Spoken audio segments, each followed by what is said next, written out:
So hello everyone, welcome once again to this channel. I hope so you all are doing well. चलिए आज के class को begin करते हैं।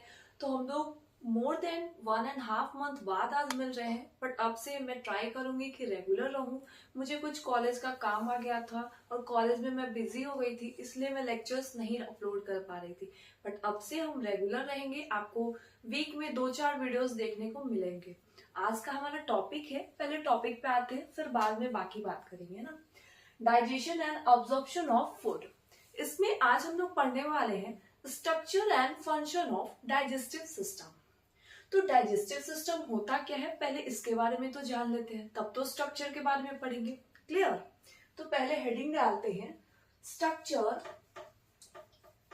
Of digestive system. आप लोग को पता भी होगा डाइजेस्टिव सिस्टम कहां से शुरू होता है, जिसको आप बोलते हो डाइजेस्टिव सिस्टम, जिसको आप गैस्ट्रो इंटेस्टाइनल ट्रैक्ट भी बोलते हो या फिर एलिमेंट्री कैनाल भी बोलते हो। ये बहुत ही कॉम्प्लेक्स ऑर्गन है ना।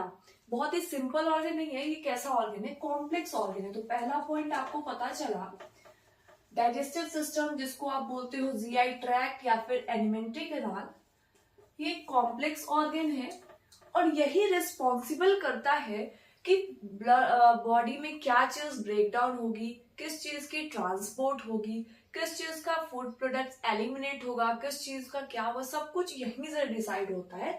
दैट इज एलिमेंट्री कैनाल, जिसको आप बोलते हो गैस्ट्रो इंटेस्टाइनल ट्रैक्ट। क्लियर है इतनी चीजें? अब बात करते हैं एलिमेंट्री कैनाल बिगन कहाँ से होता है और एंड कहाँ तक होता है। तो एलिमेंट्री कैनाल के बारे में एक पॉइंट लिखेंगे, alimentary canal begins from mouth and ends at anus। यानी कि आपका एलिमेंट्री कैनाल आपके माउथ से स्टार्ट हो जाता है और लास्ट कहां तक जाता है, एनस पे। क्लियर है इतनी चीजें? अभी तक हमने बहुत कुछ बातें किया ही नहीं है, अभी तो मैं स्ट्रक्चर वाले पोर्शन पे आई ही नहीं हूँ। अभी मैंने सिर्फ आपको जीआई ट्रैक्ट, जिसको आप बोलते हो गैस्ट्रो इंटेस्टिनल ट्रैक्ट या एलिमेंट्री कैनाल, उसके बारे में मैंने थोड़ा सा आपको इंट्रोडक्शन दिया है कि कैसा ट्रैक होता है। तो ये कॉम्प्लेक्स ऑर्गन होता है, यहीं से सारी कुछ डिसाइड होती है कि क्या बनाना है, क्या ट्रांसपोर्ट करना है, कौन सी चीजों की एलिमिनेशन करना है, ये सारी चीजें यही डिसाइड करता है एलिमेंट्री कैनाल, है ना। ये कहां से बिगन होता है, ये बिगन होता है माउथ से और एंड होता है एनस तक। इतनी चीजें क्लियर हो गई है। अब बात करते हैं ये कैसा होता है। तो ये लॉन्ग होता है और मस्कुलर इन नेचर होता है, मस्कुलर ट्यूब होता है और लॉन्ग भी होता है। इसका मैं डायग्राम आपको अभी बना के दिखाऊंगी, सब कुछ लेवल करके दिखाऊंगी अच्छे से कि कौन सी चीजें कहाँ पे लोकेटेड है। इतनी चीजें क्लियर है? चलिए अब बात करते हैं इसमें कौन कौन से फेजेस आते हैं, है ना। तो अभी हमारा ये जो मैंने टॉपिक लिखा है, ये लिखना सही नहीं रहेगा कि स्ट्रक्चर ऑफ डाइजेस्टिव सिस्टम। अभी तक हमने क्या किया है, इंट्रोडक्शन, है ना। आपको भी समझ में आ रहा होगा कि मैं क्यों इरेज क्यों इसको, है ना। इंट्रोडक्शन ऑफ जीआई ट्रैक्ट, जिसको आप एलिमेंट्री कैनाल बोलते हो। क्लियर है? यहाँ पे आप लिख लेना इंट्रोडक्शन। चलिए इसमें कौन कौन से फेजेस आते हैं। तो पहला फेजेस क्या होगा, आप बताओ। 5 फेजेस आते हैं। पहला क्या होता है, पहला आता है इंजेशन, फूड को अंदर लेना माउथ में, इंजेशन हुआ। दूसरा आता है मिक्सिंग, यानी कि आप सलाइवा लगा के टीथ की हेल्प से सारी चीजें, टंग की हेल्प से आप मिक्स कर रहे हो। इतनी चीजें क्लियर है? इसके बाद आता है मैकेनिकल एंड केमिकल डाइजेशन। इसके ऊपर भी हम लोग आएंगे, अभी सिर्फ मैं आपको इंट्रोडक्शन करा रही हूँ कि क्या क्या चीजें आपको पढ़ना है इसमें, है ना। अभी मैंने डिटेल में आपको बताया ही नहीं है कि इंजेक्शन क्या होता है, मिक्सिंग क्या होता है। क्लियर? फोर्थ पे आते हैं सिक्रीशन एंड फिफ्थ पे आते हैं एक्सक्रीशन, लिख सकते हो आप, या एजेशन, है ना। Egestion will be the more accurate word, तो आप एक्सक्रीशन हटा के इजेशन लिख सकते हो। तो ये 5 फेजेस क्लियर हो गए, इतनी चीजें है ना। पहला फेजेस था इंजेशन, दूसरा था मिक्सिंग, तीसरा था mechanical and chemical digestion, fourth था सिक्रेशन एंड फिफ्थ था इजेशन। इतनी चीजें क्लियर हो गई। चलिए अब हम लोग मेन टॉपिक पे आते हैं, that is structure of digestive system. So चलिए अब स्टार्ट करते हैं स्ट्रक्चर ऑफ डाइजेस्टिव सिस्टम। मैंने आपको एलिमेंट्री कैनाल क्या होता है इससे इंट्रोडक्शन करा दिया, किस टॉपिक के बारे में हम लोग आगे पढ़ने वाले हैं उस चीज को भी मैंने आपको बता दिया है। अब हेडिंग लिखना है स्ट्रक्चर ऑफ डाइजेस्टिव सिस्टम। तो ये स्ट्रक्चर जो है डाइजेस्टिव सिस्टम का, वो किन किन चीजों से मिलके बना हुआ है, पहले तो ये बात है। तो इसमें आते हैं दो चीजें, पहला आता है जीआई ट्रैक्ट और दूसरा आता है एक्सेसरी ऑर्गन्स।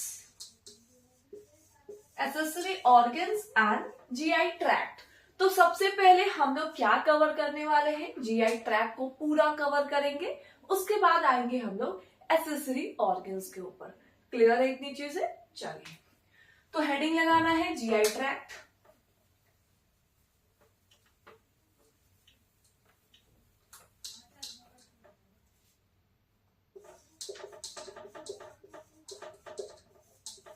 सबसे पहले मैं आपको एक डायग्रामेटिक व्यू दिखाना चाहूंगी इस चीज के बारे में, ताकि आपको और अच्छे से इजीली समझ में आए। क्लियर है। तो मेरे साथ डायग्राम को बहुत ही टाइम लेके अच्छे से बनाना है ना।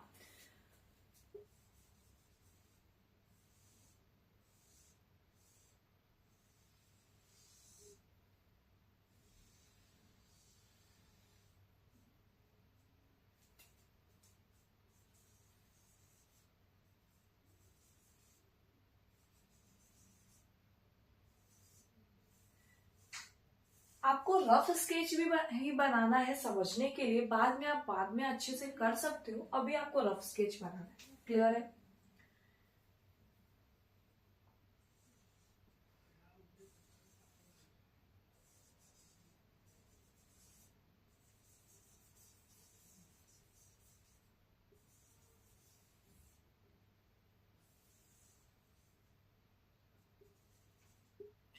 ये मैंने रफ डायग्राम बनाया है एलिमेंट्री कैनाल का। क्लियर है इतनी चीजें। अब लेवल करते हैं कौन सी चीजें कहां पे लोकेटेड है ना। इसको आप बोलते हो अपेंडिक्स। ये पहले ऑर्गन काम का था, अभी ये काम का नहीं है, ये वेस्टिजल ऑर्गन में आता है। इतनी चीजें तो आपको पता होगी पहले से। ये है large intestine, this is small intestine. अब टॉपिक में जाने से पहले अगर आपको अभी तक यही लगता है कि लार्ज इंटेस्टाइन लार्ज इसीलिए बोला जाता है क्योंकि वो बड़ा होता है, और स्मॉल इंटेस्टाइन इसीलिए स्मॉल बोला जाता है क्योंकि वो छोटा होता है, तो ऐसा बिल्कुल भी नहीं है। जब मैं आपको पढ़ाऊंगी तो आपको ये पता लगेगा कि स्मॉल इंटेस्टाइन का लेंथ जो है वो 7 मीटर्स है। क्लियर। एंड लार्ज इंटेस्टाइन का जो मीटर है वो 1.5 मीटर है लेंथ। बट फिर भी लार्ज इंटेस्टाइन को लार्ज क्यों बोलते हैं, स्मॉल इंटेस्टाइन को स्मॉल क्यों बोलते हैं, इसका आपको एकदम अच्छे से मैं समझाऊंगी जब इस टॉपिक पे आती हूँ। तब तक आपको सोच के रखना है कि क्या ऐसा रीजन क्या होगा, है ना। वैलिड पॉइंट्स आपको सोच के रखना है। चलिए अब इसको लेवल करते हैं। This is liver, stomach. आप ये ध्यान रखोगे कि अगर लेवल कर रहे हो तो एक ही, या तो आप लेफ्ट करो या फिर राइट करो। क्लियर। आपको दोनों साइड लेवल नहीं करनी।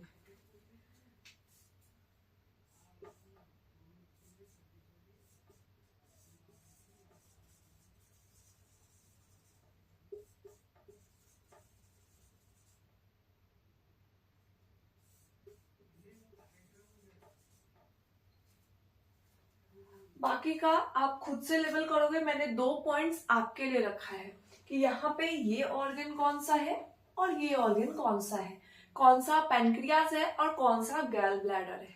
क्लियर। मैंने बाकी तो आपको लेवल करके दिखाया है ना। What is this, this is anus. तो आपने अभी सिर्फ 2 काम मैंने आपको दिया है। ये पहली ऑर्गन तो आपको ये डिसाइड करना है कि ये गैल ब्लैडर है या फिर ये पैनक्रियास है। And this one, 2 questions. आपको लेक्चर के एंड तक ये जवाब आना चाहिए